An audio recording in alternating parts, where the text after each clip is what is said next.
Bueno, el mensaje de hoy se llama Las personas que Dios usa. Las personas que Dios usa.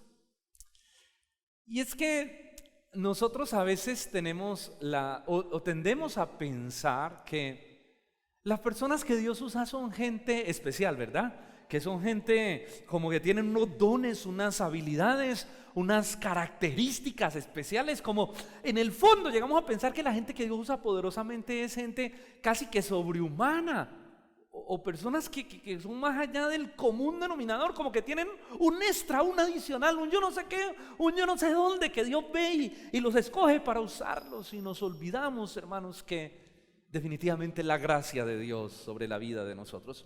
Porque es que ese tipo de pensamiento es lo que hace que muchos creyentes no le sirvan al Señor.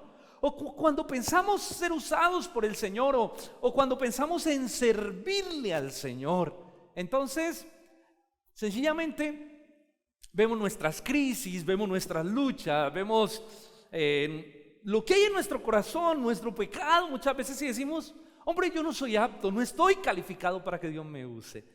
Y a veces tenemos ese error, esa tendencia a pensar que es que Dios nos usa cuando hay un yo no sé qué, yo no sé dónde, como si fuera de nosotros. Estoy diciendo claro, no vemos la gracia de Dios, ni los dones, ni el talento, ni la habilidad, que es algo que Dios da, sino que tendemos a pensar que es una fuerza humana. Pero realmente, hermano, cuando vamos a la Escritura vemos que Dios usa personas comunes y corrientes, que Dios usa personas naturales como nosotros, ¿verdad? Hoy vamos a iniciar una serie de mensajes expositivos acerca del libro de Marcos, el Evangelio. Nos reunimos con los que predicamos en la iglesia y estuvimos hablando, bueno, ¿qué quiere el Señor para la iglesia? Llegamos a la conclusión de que Dios quiere que este tiempo trabajemos un libro, y el libro que vamos a trabajar es el libro de Marcos. Y vamos a empezar una serie de mensajes expositivos capítulo a capítulo del libro de Marcos, y el Señor nos ha guiado a eso, y creemos que va a ser de profundo crecimiento espiritual para la iglesia. Ahora, cuando nosotros pensamos en hombres como Marcos, que escribieron el Evangelio, a veces tenemos a pensar en personas infalibles, ¿verdad? Personas con una madurez y un estándar espiritual que Dios escogió para que escribieran los Evangelios. Y cuando pensamos en Marcos, pensamos en un señor muy maduro, ¿verdad? En un señor que intachable en toda su vida espiritual para escribir un Evangelio, por Dios, para que Dios lo inspirara a escribir uno de los 4 Evangelios. Uno dice: tuvo que haber sido un hombre sobrenatural, un hombre maravilloso, un hombre que no fallaba, un hombre metido con el Señor, un hombre que tenía una dimensión espiritual muy profunda, decimos, ¿verdad? Algo especial había sobre su vida. Bueno, hoy vamos a estudiar la vida de Marcos, que realmente lo vamos a llamar Juan Marcos, porque así se llamaba Juan Marcos, sí. Se llamaba este joven, porque era un joven. Y hoy vamos a hablar la vida de este joven que tal vez muchos no darían un centavo por él, pero que Dios utilizó de una manera extraordinaria para escribir este evangelio. Marcos nos enseñará a través de su vida que la vida cristiana es una vida de constante madurez, de constante crecimiento. Yo voy a hacer la introducción de esta serie. Dentro de 8 días estará el pastor Andrés, para que no se lo pierda, tanto sábado como domingo, predicando acerca de Marcos. Yo hoy voy a hacer una introducción que me pareció necesaria, y Dios me guió a ella, y es hablar de la vida de Marcos. ¿Quién fue Marcos? ¿Quién fue el escritor de este evangelio? ¿Quién fue Juan Marcos? Porque déjeme decirle que a veces no tenemos ni idea de quién escribió este evangelio. Y hoy vamos a ver esta historia maravillosa, la historia de este joven. Nos vamos a sumergir en esta historia, la historia de un joven que Dios usó para traernos este precioso evangelio de Marcos que vamos a estar estudiando durante este tiempo. Ok, la primera pregunta, vamos a iniciar este mensaje diciéndonos ¿quién fue Juan Marcos? Porque yo sé que estoy muy seguro que muchos de ustedes no saben quién fue Juan Marcos, ¿verdad? ¿Quién fue Marcos? ¿Quién fue Juan Marcos? Bueno, Juan Marcos fue un discípulo, no de Jesús, no fue un discípulo directo de Jesús, escuche, no fue un discípulo directo de Jesús. Fue discípulo del apóstol Pedro, fue un hijo espiritual de Pedro. Pedro se lo ganó para el Señor, Pedro lo discipuló, Pedro lo formó. Por favor, mire conmigo el texto que les dije, 1 de Pedro 5:13. Mire cómo Pedro lo trata a él, mire cómo Pedro se refiere a Juan Marcos. 1 de Pedro 5:13 dice así: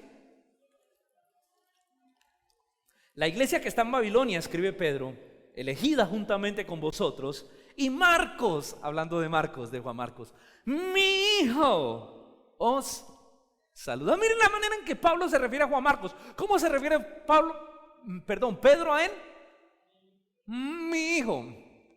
Muchos eruditos han dicho que era hijo biológico, pero pues realmente no se puede aseverar esto. Y muchos a la conclusión que llegan es que Juan Marcos era un hijo espiritual, así como Timoteo fue un hijo espiritual ¿de quién? De Pablo, y Pablo le llama a él mi hijo. Así Pedro está hablando de Juan Marcos como su hijo, es decir, su discípulo, la persona que él se ganó para el Señor y está discipulando, y estaba al lado del apóstol Pedro, de un hombre que Pedro sí estuvo a los lados de Jesús en todo su ministerio durante su vida terrenal. Además de ser discípulo de Pedro, Juan Marcos era primo de otro gran hombre de las Escrituras, de un hombre que aparece mucho en Hechos de los Apóstoles, Bernabé. De Bernabé sí conocemos, ¿verdad? Bernabé sí lo conocemos. Pues Juan Marcos era sobrino de Bernabé. Por favor, busque Colosenses 4:10. Yo le dije que hoy íbamos a buscar varios textos para que podamos indagar acerca de la vida de este joven. Colosenses 4:10. Aristarco, mi compañero de prisiones, me da ahí un nombre para que usted le ponga a su hijo, Aristarco, si no tiene nombre, mi compañero de prisiones, os saluda. Y Marcos, mire, Marcos, ¿quién? El sobrino de Bernabé. Ahora vamos entendiendo, vamos empezando a cuadrar la historia, acerca del cual habéis recibido mandamientos, que si fuere a vosotros recibirle, dice el apóstol Pablo. Él, entonces, Marcos, ¿era qué? Sobrino de Bernabé. Pero además de eso, Marcos viene de una familia muy dedicada al Señor, viene de una familia entregada al Señor. Su madre también era una madre dedicada al Señor. ¿Recuerdan cuando Pedro escapa de la cárcel? ¿Sí? Cuando un ángel le abre las puertas de la cárcel a Pedro. Mire lo que dice el texto, se lo voy a leer, o vaya conmigo, Hechos capítulo 12, que usted ya lo tiene allí. Hechos capítulo 12, versículo 11 al 12. Estamos cuadrando un poco la historia de este personaje para que podamos entender algunas cosas bien profundas de él. Hechos 12, del 11 al 12.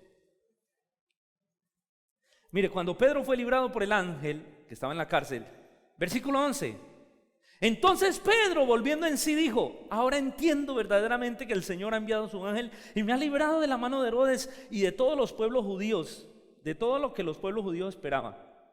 Y habiendo considerado esto, llegó a casa de María, la madre de Juan Marcos, el que tenía por sobrenombre Marcos.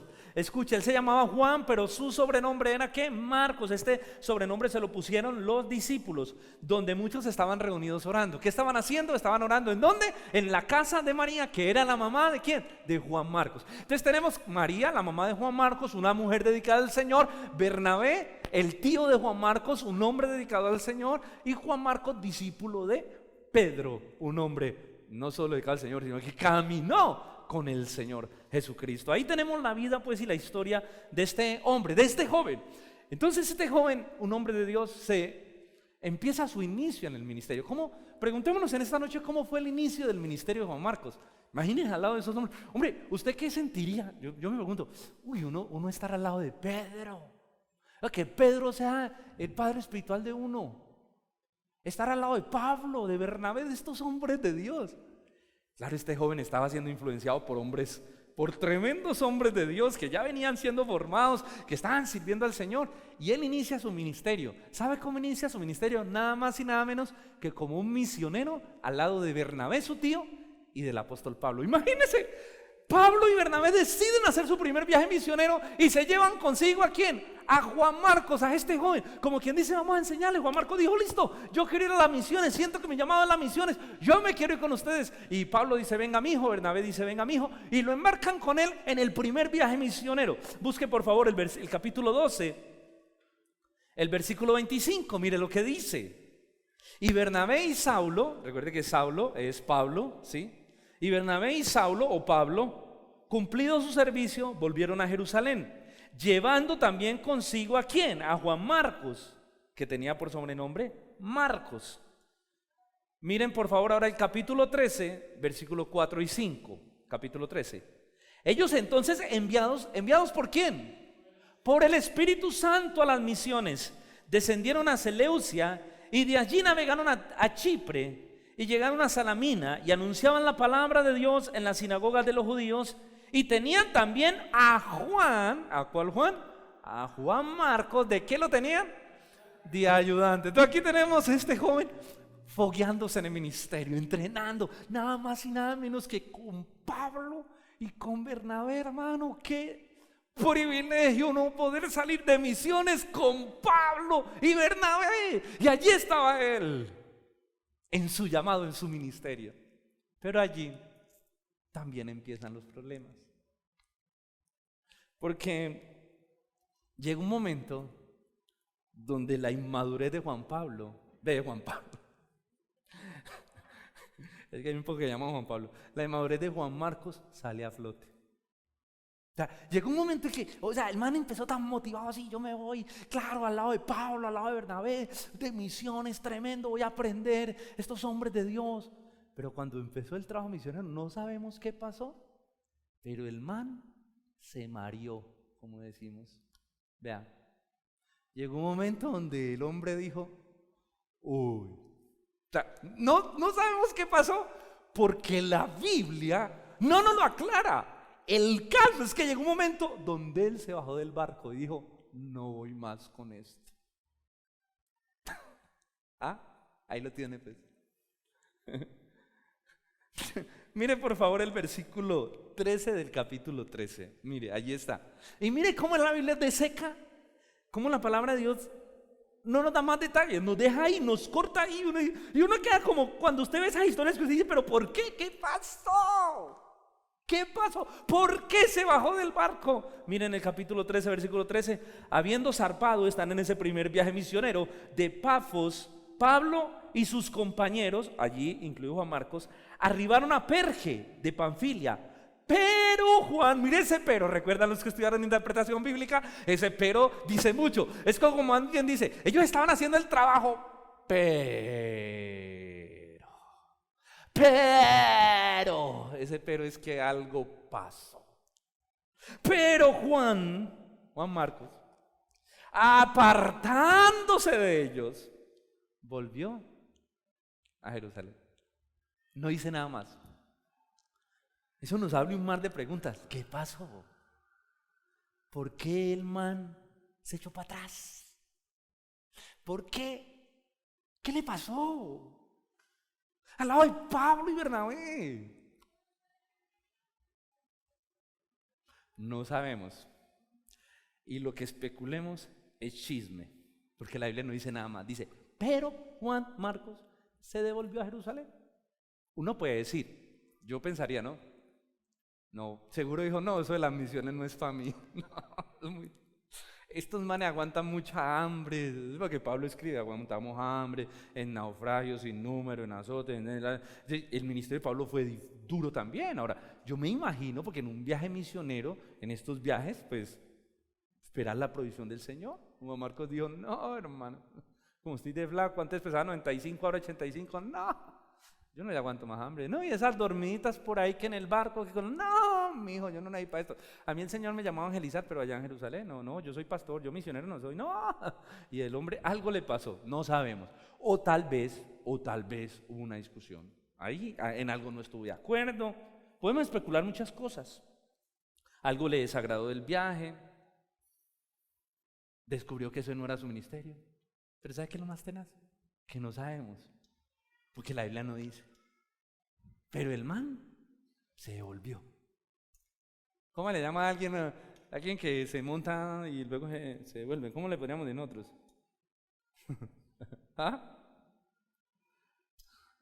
Torcido, torció el man, ¿no? Se devolvió. Ya, ahí tenemos a Juan Marcos. El tema es que no sabemos qué pasó, pero lo que sí sabemos es que esa decisión de devolverse afectó profundamente al apóstol Pablo. Y Pablo dijo: en la vida me vuelvo a llevar a ese muchacho. No, yo con pelado no vuelvo a andar. No, mi hijo, esto es serio, el ministerio es para gente madura, para gente que sepa, para gente que se meta y que no eche para atrás. Pero ¿cómo nos va a ir en pleno? No, yo no vuelvo a andar con ese tipo de pelados. Ahí está, Juan Marcos, el escritor del Evangelio de Marcos. ¿Cómo le parece? Las consecuencias, eso marcó mucho a Pablo. Tanto que Pablo y Bernabé terminan su viaje misionero, llegan contentos de todo lo que han hecho. Y después, con el tiempo, Pablo le dice a Bernabé: hombre, hagámonos otro viajecito, vámonos a visitar a los hermanos de nuestro primer misionero, a ver cómo están, cómo está la gente por allá, los que le evangelizamos, cómo están las iglesias que constituimos. Y Bernabé le dice, me parece maravilloso, uy Pablo, excelente, listo, armemos otra vez viaje misionero y nos vamos a visitar a los hermanos. Ahora te tengo una buena propuesta. Y le dice Pablo, y contame, ¿cuál es? Le dice Bernabé, llevémonos a Juan Marcos. Llevémonos a Juan Marcos. ¿Ustedes qué creen que yo, Pablo? ¿Por qué le decía yo que esto marcó profundamente a Pablo? Mire por favor ahora el capítulo 15, versículo 36. 15:36. Después de algunos días, Pablo le dijo a Bernabé, volvamos a visitar a los hermanos en todas las ciudades en los que hemos anunciado la palabra del Señor para ver cómo están. Versículo 37. Y Bernabé dijo listo y quería que llevaran consigo a Juan, que tenía por sobrenombre Marcos. Pero a Pablo no le pareció bien llevar consigo al que se había apartado de ellos en Panfilia y no había ido con ellos a la obra. ¿No te diste cómo ahí sí la Biblia es específica? O sea, a Pablo no le pareció bien llevar al que había ido con ellos a la obra y se había apartado de la obra en Panfilia. ¿Sí ven ustedes la claridad del texto? O sea, Pablo dijo, ese muchacho que dejó tirada la obra del Señor, pues a ese muchacho no me lo llevo. ¿Sí o no? O sea, entonces Bernabé decía, porque empezó a haber una discusión entre ellos.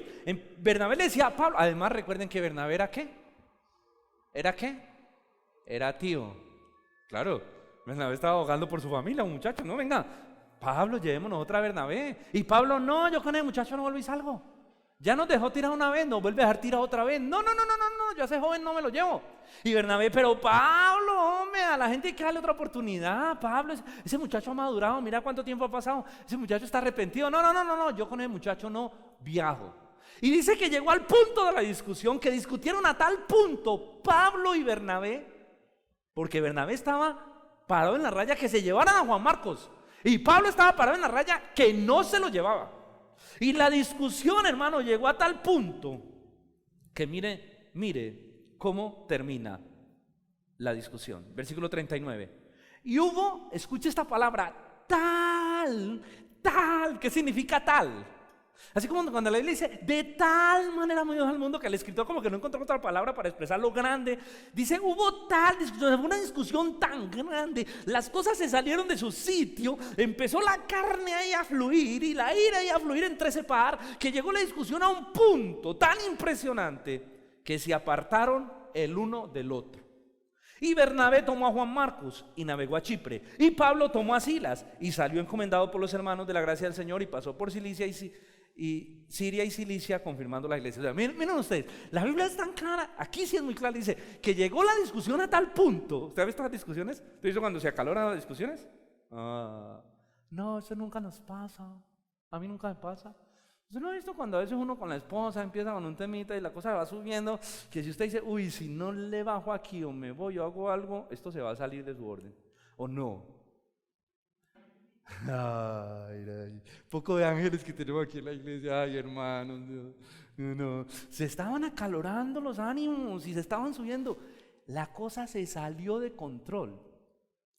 Llegó al punto que no se pudieron poner de acuerdo y se dividieron.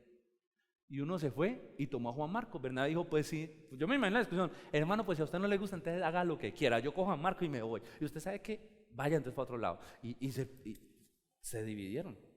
O sea, la vaina se puso pesada. Ay, ¿de dónde saca eso, pastor? Porque es que la Biblia dice que hubo tal discusión, que lo único que arregló esa discusión fue una división, una separación. Lo único que pudo solucionar ese conflicto. O sea, lo más sano que se pudo hacer es, entonces coja usted por su lado y yo cojo ¿qué?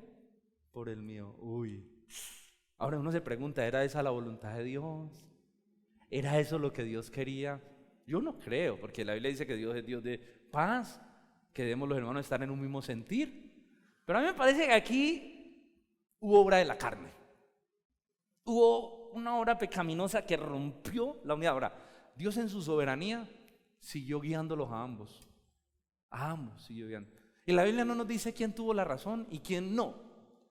La Biblia simplemente nos dice que ambos partieron encomendados por la gracia del Señor a seguir haciendo ¿qué? La tarea.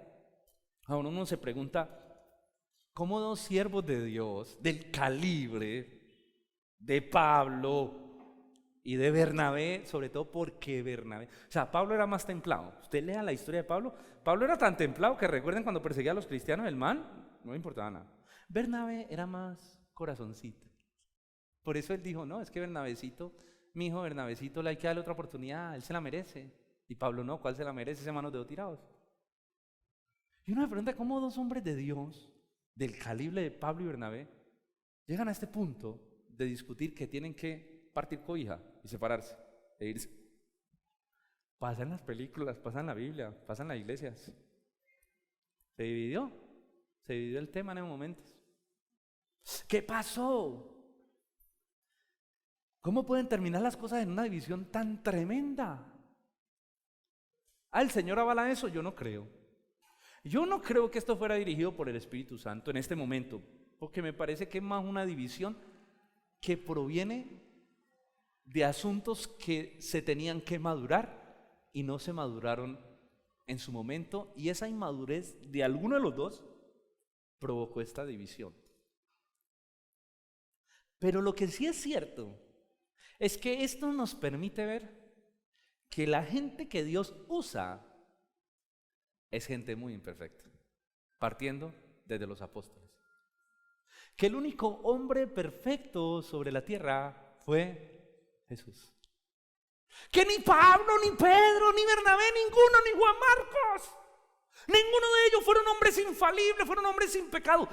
Dios usa gente común y corriente. Dios usa gente con problemas. Dios usa gente con áreas de su vida inmaduras. Sí, Dios los usa. Está en la Biblia, lo estamos viendo. Porque a veces pensamos uno habla con personas, hermano, ¿usted por qué no sirve al Señor? Pastor, hasta que yo no madure, hasta que yo no. Y hay gente que espera estar más preparada que un yogur para servirle al Señor.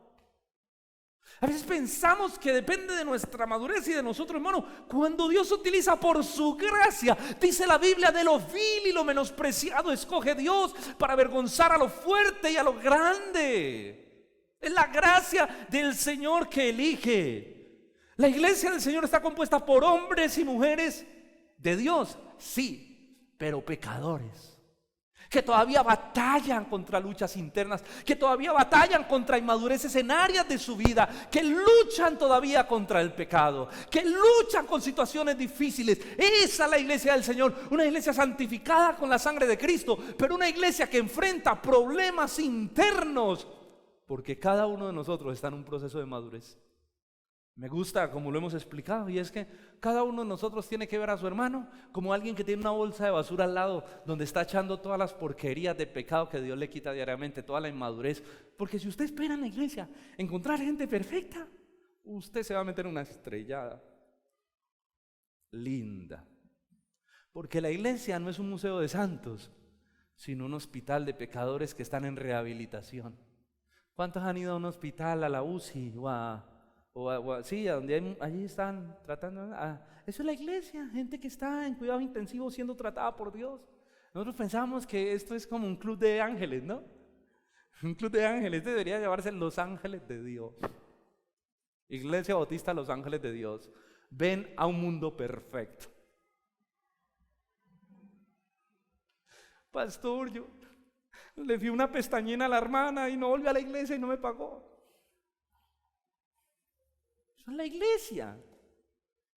Nunca tengan una expectativa tan elevada que piensa que todo el mundo va a ser perfecto y no. Gente que sí, claro, estamos en un proceso de madurez, pero escuche, esto está lleno de la iglesia está llena de pecadores, ¿o no? ¿Hay alguien ya perfeccionado?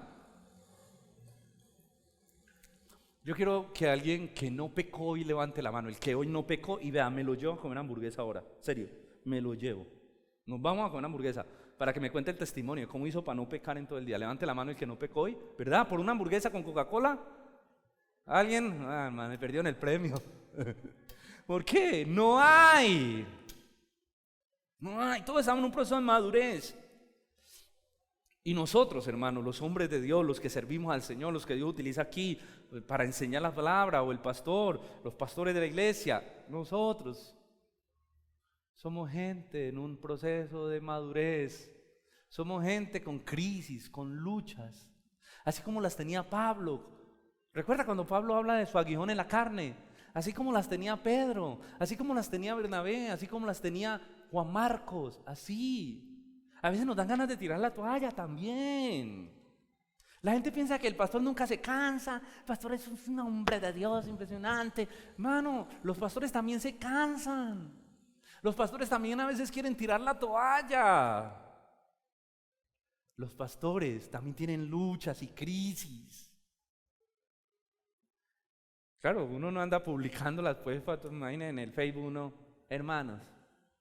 No, pero nosotros luchamos, tenemos crisis también. Tenemos áreas de nuestra vida que son inmaduras, porque la gente espera, claro, y es obvio, se espera del hombre de Dios madurez, porque Pablo dice eso también, si alguno en el obispado, buena obra sea, pero es necesario marido de una sola mujer, que tenga a sus hijos en sujeción, que no sea dado al vino, que no sea pendenciero, que tenga un testimonio, y Pablo pone todos los requisitos, pero a pesar de que alguien llene todos esos requisitos, seguimos luchando con cosas, y seguimos teniendo áreas de nuestra vida que son inmaduras, así como Juan Marcos, áreas que son inmaduras. Estamos en un proceso de madurez igual que todos los creyentes de la iglesia. Por eso la iglesia debe ser consciente del proceso de madurez de sus pastores y acompañarlos. Porque es que también a veces la iglesia quisiera, de pronto ven algunos pastores que ya tienen un proceso de madurez y ay, si mi pastor fuera así como es. Y entonces empiezan a pedirle a uno cosas en las que uno va en el proceso caminando y madurando. Y la iglesia también debe ser paciente con la madurez de sus pastores y entender que sus pastores no son superhumanos, no son superhombres, son vulnerables también, y que los pastores necesitan tanto el acompañamiento de la iglesia como las oraciones de la iglesia. ¿Saben? Y hoy voy a hablar con mucha libertad. Los pastores, aunque estamos rodeados de gente, somos gente muy sola, porque la gente, todo el mundo quiere que el pastor se preocupe por ellos, pero nadie quiere preocupar por el pastor. ¿Sí o no? Todo el mundo quiere que cuando se enferme, el pastor la llame. ¿Y quién se da cuenta cuando el pastor se enferma? ¿Ah? Miren el sentido de consumismo, y bueno, y eso hace parte de la naturaleza caída, del ego de los seres humanos y de nosotros. ¿Ah? ¿Cuántas veces, lo digo porque yo espero que se levanten más pastores en la iglesia, cuántas veces nosotros, por ejemplo, le preguntamos al pastor, honestamente, ¿cómo está, pastor? ¿Usted cómo está? ¿Su familia cómo está? ¿Cómo siguen? Y no es que me esté quejando, porque gracias a Dios tenemos una iglesia muy linda, pero lo digo porque necesitamos aprender que los pastores también necesitan el acompañamiento de la iglesia. Bíblicamente, la iglesia es un cuerpo que se acompaña mutuamente unos a otros. Yo no sé a quién se le ocurrió la idea un día de que el pastor estaba por allá y la iglesia por acá. O sea, como que el pastor es un ente extraterrestre, sí, una cosa perfeccionada allá con una unción sobrenatural. Allá no tiene problemas, no tiene luchas. Les presento al superhombre de Dios, el ungido del Señor, que bajó como Elías del tercer cielo y está orando. Yo no sé quién se inventó ese cuento. La Biblia de pastores habla de gente que está pastoreando el rebaño, pero habla de una iglesia que se pastorea mutuamente. La Biblia dice, sobrellevad los unos las cargas de los otros. Es muy importante, hermano, ser consciente. Y ustedes no solo me van a tener a mí como pastor, ustedes van a tener muchos pastores en esta iglesia, y yo lo creo. Y es nuestro anhelo que Dios levante un equipo pastoral en la iglesia. Muchos pastores, que se hagan muchos pastores de aquí. Porque yo sé que ahí sentado hay pastores también del Señor que necesitan ser formados, necesitan ser acompañados. Ahora, necesitamos tanto la iglesia como los pastores, ustedes como yo, necesitamos rodearnos. No es que una iglesia se acompaña mutuamente, necesitamos nuestros Pablo, necesitamos nuestros Pedro a nuestro lado, nuestro Juan Marcos, nuestro Bernabé, necesitamos otra gente. Yo siempre me he preguntado, ¿cómo hacen esos pastores que andan como cuzumbos solos? ¿En serio? Hay pastores que hacen el ministerio solos. No dice, mire, nosotros tenemos una bendición, y es que nosotros tenemos la confraternidad de Iglesia Bautista. Somos 13 pastores que nos reunimos cada rato. Los miércoles nos reunimos a estudiar la Biblia toda la mañana. Hoy estuvimos aquí reunidos desde las 5 de la tarde cuadrando las cosas del encuentro. Nos vemos constantemente, nos vemos en el encuentro, estamos siendo pastoreados. nos reunimos a hablar de nuestra lucha, nuestras crisis. Y eso es muy lindo porque uno se siente que no está solo, que no está caminando con gente que también tiene luchas, tiene crisis y que nos acompañamos en oración. Pero yo me pregunto, ¿cómo hace el que anda solo? ¿Cómo hace uno para andar solo en la vida cristiana? Si la vida cristiana no fue diseñada para andar sola. Si hubiera sido diseñada para andar solos, pues el Señor no hubiera constituido la iglesia. La iglesia es una familia que se rodea y se apoya mutuamente. Hermano, ese es el tipo de gente que Dios usa, gente común y corriente.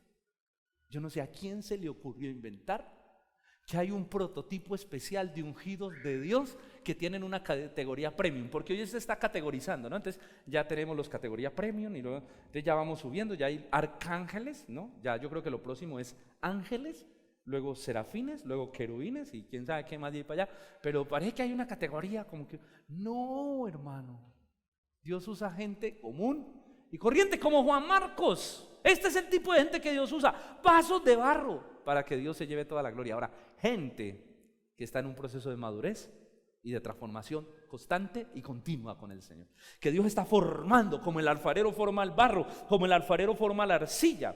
Pablo y Bernabé eran muy diferentes, ¿o no?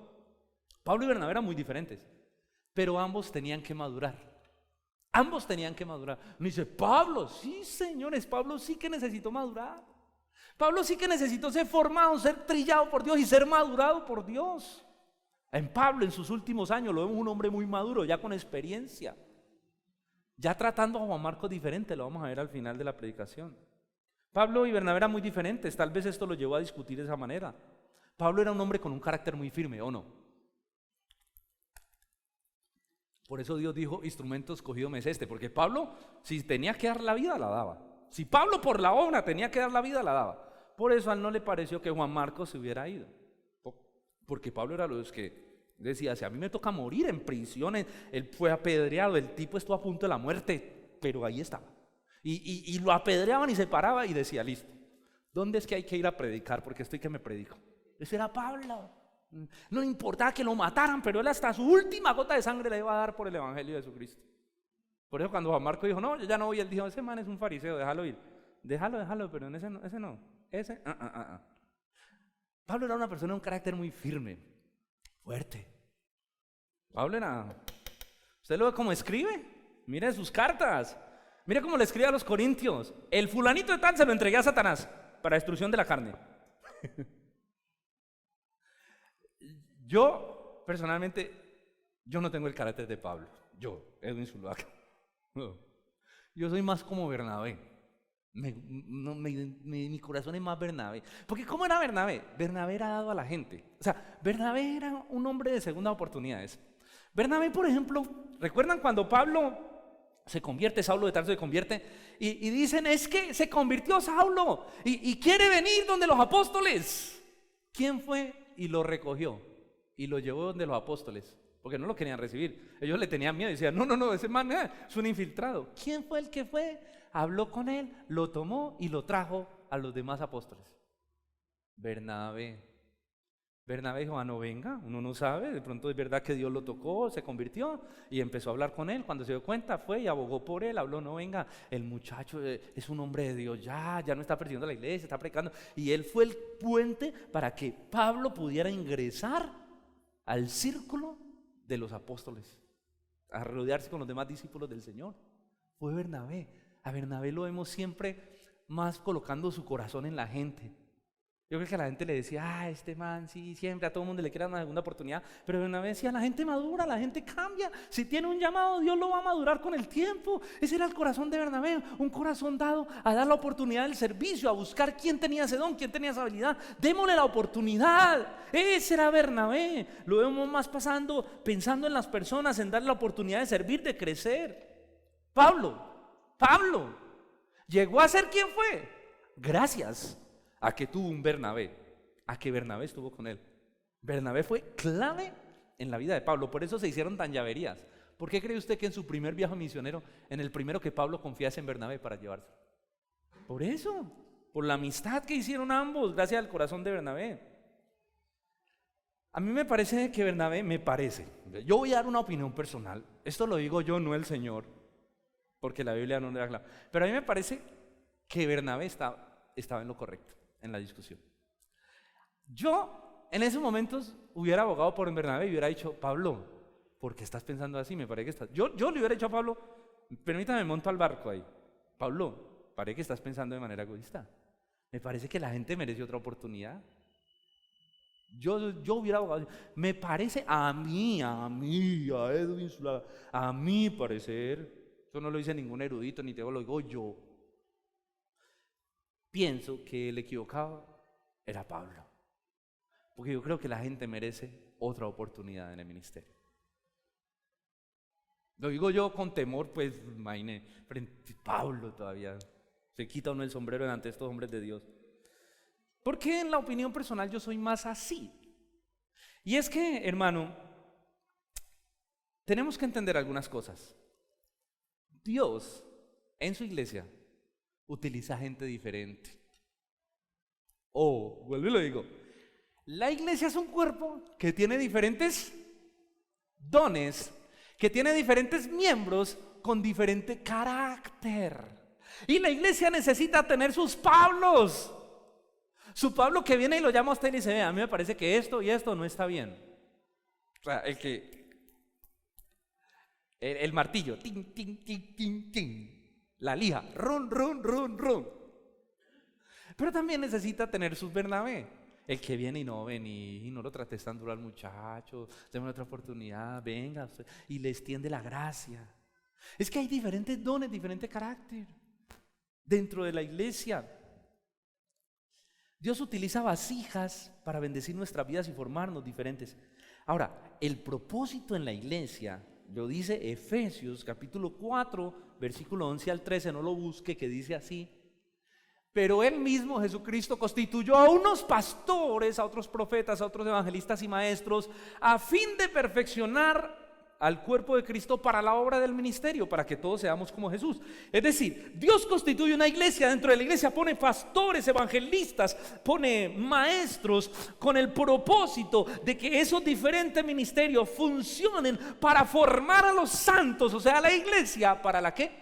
Para la obra del ministerio. El fin de la vida cristiana es que usted pueda honrar a Dios sirviéndole con su vida en el llamado que Dios determinó para usted. Usted está ahí no para calentar banca, usted está ahí para que Dios lo forme, para que usted pueda servir al Señor en aquello a lo que Dios lo llamó. Porque hay gente que en una iglesia nace en una silla y muere en una silla. Eso se llama el ministerio RIMAX, como dice Alexis. Hay gente que tiene el ministerio RIMAX y la silla tiene la forma de la nalguita de la persona. La silla, ya, la silla lo conoce. No, el Señor no nos llamó a vivir toda una vida sentado en una silla. Sí, venimos a recibir a la iglesia, pero usted recibe aquí para dar, para ir allá afuera y ser usado por Dios, para compartir el evangelio, para servir en aquello a lo que Dios lo llamó. Esa es la razón de ser por la que yo soy pastor. Yo estoy aquí no para venir solo cada 8 días a predicar un mensaje y llamarlo y estar pendiente de que le pase, sino para que usted pueda ser formado a la estatura de la plenitud de Cristo, para que usted desarrolle el ministerio que Dios le entregó a usted. Y Dios establece diferentes ministerios y ministros dentro de la iglesia para formarte, pero todos tenemos diferente carácter. Diferente carácter. Unos son más martillos, otros son más limas, otros son más la esponjita, pues, que limpia, venga, hijo. Pero Dios usa vasijas diferentes. Es un error muy común el día de hoy pensar que la única persona que Dios utiliza en la iglesia para formarme es el pastor. Yo no sé a quién se le ocurrió eso. ¿Y quién vendió esa idea? Que la iglesia se trata de algo que está aquí y forma lo que está allá. No, hermano. Cuando uno ve el modelo bíblico, Dios establece diferentes ministerios para formarnos. Y nosotros tenemos que tener la humildad de permitirnos ser formados por los diferentes ministros que Dios ponga, no solo por el pastor. Porque hay gente que dice: es que lo que no me diga el pastor, no hago. Hay gente que dice: es que a mí es el pastor, y si el pastor no me lo dice, pues no. Eso está muy mal. Y eso no lo enseñamos aquí en la iglesia, porque no es bíblico. No es bíblico. Necesitamos tener la humildad para recibir el trato de Dios a través del cuerpo, porque Dios obra y funciona a través del cuerpo, que es la iglesia. Y puede venir el hermano más humilde y hablarte y confrontarte con amor y decirte algo que tú debes recibir con toda humildad. Ahora, con discernimiento, si es la voluntad de Dios, si es lo que realmente está sucediendo en tu vida. Debemos tener la humildad de ser formados por todos. Miren, yo le pongo un ejemplo. Dios está levantando en la iglesia este tiempo diferentes hombres de Dios y mujeres de Dios que yo como pastor no puedo decir el pastor aquí soy yo y el que predica aquí soy yo y este púlpito es mío. De aquí no me baja nadie. No, yo no puedo hacer eso. Porque primero este púlpito es del Señor. Segundo, yo estoy aquí por gracia. Y tercero, yo estoy aquí para formar a otros. Entonces Dios ha estado levantando. Por ejemplo, los jueves está predicando Alesia, está predicando Audi, está predicando los domingos también. Ya gracias a Dios se nos unió el pastor Andrés. Entonces tenemos diferentes predicadores donde necesitamos tener la humildad para recibir el mensaje de Dios. ¿Sabe cuál es el problema? Que la iglesia se acostumbra al mensaje del pastor. Uy, hermano, y una de las cosas con las que yo estoy luchando es que la iglesia se desacostumbre, porque como yo siempre he predicado, ¿quién predica el miércoles? El pastor, el domingo el pastor, el sábado el pastor, el martes el pastor, el pastor, el pastor. Y el pastor haga mensajes, 3 mensajes a la semana, haga mensajes. Pero entonces la iglesia se acostumbra al pastor. Entonces a veces pasaba que el pastor no iba a estar el fin de semana, la gente se daba cuenta y no venían a la iglesia. Yo me daba cuenta de eso. Es más, le voy a dar un dato. ¿Usted sabe por qué yo no volví a publicar nada de que voy a predicar en tal lado o voy para tal lado? Porque es que las redes sociales son muy chismosas y la gente se enteraba y no va a estar el pastor, entonces yo no voy a la iglesia tampoco. Esa es una iglesia pastor dependiente. Yo dije, uy, qué tristeza. Entonces, claro, la idea, hermano, es que tengamos la oportunidad de escuchar otros predicadores, que seamos nutridos por gente con diferente carácter, que Dios habla a sus vidas también y trae un mensaje para ustedes desde una perspectiva bíblica, pero con una personalidad diferente también. Ahora, es muy normal y en la Biblia lo vemos que normalmente las iglesias se acostumbraban a uno. ¿Recuerdan? Pablo les escribe por allá a los Corintios, búsquelo en su casa, 1 Corintios 1, del 10 al 13. Pablo dice así: les ruego, hermano, en el nombre del Señor Jesucristo, que hablen todos una misma cosa y que no haya entre ustedes divisiones, sino que estén perfectamente unidos, con una misma mente y un mismo corazón. Porque he sido informado, dice Pablo, acerca de ustedes, hermanos míos, por los de Cloé, que hay entre ustedes contiendas y divisiones. Quiero decir que cada uno de vosotros dice, pues yo soy de Pablo, y otro dice, yo soy de Apolos, y otro, yo soy de Cefas, y otro, yo soy de Cristo. ¿Acaso está dividido Cristo? Pregunta Pablo. ¿Fue crucificado Pablo por ustedes? ¿O fueron bautizados en el nombre de Pablo? Y después dice, gracias a Dios a ninguno de ustedes bauticé excepto a fulanito. Mire, Pablo está en la iglesia de Corinto y decía, a mí no me gusta cómo predica Apolos. Siempre me gustó la predicación de Pablo. Así que yo voy al culto cuando Pablo predique. Me informa, ¿no? Yo, secretaria, me informa cuando Pablo predique para yo venir. Otros decían, no, a mí me gusta como predica Pablo, porque la Biblia dice que era un hombre ferviente en el espíritu. Uno veía a un Pablo, claro, con una predicación más teológica, más profunda. Un Apolo dice que era ferviente en el espíritu, un evangelista tremendo. Otros dicen, ¿qué? ¿Yo soy de quién? Yo soy de Cefas. Bueno, no sé cómo era Cefas, pero entonces como que Pablo dice, pero venga, ustedes son de Cristo. Hermano, es normal que eso pase, pero eso es una obra de la carne. Pablo dice, no dejen ustedes que haya divisiones, tengan un mismo sentir, que yo soy fulano. Antes que porque predicó el pastor Andrés, no, a mí no me gusta esa prédica. No, a mí me gusta cuando predica el pastor. O predicó Alexis, no, pero es que Alexis de pronto no es como el pastor, que es más divertido y que es más ameno. Pues que yo voy así. O sea, yo no me imagino predicando serio. Es más, yo creo que ustedes se reirían, dirían, el pastor. Porque así como hoy aquí soy con ustedes allá, entonces me gusta hablar la escritura, pero desde mi manera de ser. Pero no me imagino un Alexis tratando de ser chistoso. Hasta yo me reiría. Yo diría, no, Alexis no así, hombre, porque él es serio. ¿Sí? Entonces cada uno tiene un carácter, no podemos pedirle que como que se amolde, no, cada uno tiene una manera en que Dios lo usa. La iglesia, nosotros necesitamos tener la humildad que aquí le está diciendo Pablo y la madurez a la iglesia de Corintio. Hermano, maduren, tengan la madurez de recibir la palabra, si es por Cefas, si es por Apolos, y si es por mí, porque Cristo no está dividido, porque a quien predicamos es a Cristo y nosotros no nos predicamos a nosotros mismos. Esto es un asunto de madurez del corazón. Nosotros luchamos mucho con esto cuando empezó nuestro ministerio en Centro de Alabanza. A la gente no le gustaba que nosotros predicáramos. Mucha gente, el pastor nos cuenta, mucha gente se acercaba y le decía al pastor, venga, ¿por qué pone a predicar a Edwin? Predique usted, pastor. ¿Por qué pone a predicar a fulanito de tal? Y a la gente, mucha gente no le gustaba cuando nosotros predicamos. Tú sabes que predicaba el pastor. Y la iglesia tuvo que aprender y tuvo que madurar. Son procesos de madurez de las iglesias. Amén. Que podamos tener esa madurez para recibir la palabra de Dios. Hermano, volvamos al texto para ir terminando. Ok, vamos cerrando. Pablo y Bernabé se separan por culpa de Juan Marcos. ¿Pablo toma a quién? A Silas. ¿Y Bernabé toma a quién? A Juan Marcos. Y se separaron. Bernabé y Juan Marcos se fueron a Chipre y Pablo y Silas se fueron a Cilicia y a Siria. Ahora, pero la pregunta es, ojo a esto, hermanos, pero ¿cómo termina esta historia de división? ¿En algún momento se reconciliarán Pablo y Bernabé? ¿Podrá Pablo perdonar en algún momento la inmadurez de Juan Marcos? ¿Serviría Juan Marcos de nuevo al lado del legendario Pablo? No deje de venir dentro de 8 días. No, vamos a responderle de una vez. Sí, se perdonaron, se amaron y siguieron sirviendo juntos. Ya le voy a leer los versículos. ¿Saben por qué? Porque un cristiano puede caer, pero no se queda caído. Porque los cristianos pueden tener malos momentos, pero no se quedan revolcándose en ellos ni llorando en ellos. Porque los cristianos pecan, pero nunca se quedan revolcándose en el pecado. Porque los cristianos perdonan, porque el perdón es una marca de un verdadero creyente que ha experimentado la gracia y el perdón de Dios sobre su vida. Ellos se reconciliaron a un punto tan profundo que Pablo llegó a reconocer a Juan Marcos como alguien muy útil en su ministerio. Con el tiempo, Pablo llegó a madurar, a perdonar y a tomar a Juan Marcos como uno de sus grandes colaboradores en el ministerio. Por favor, mire 2 Timoteo 4 del 19 al 11.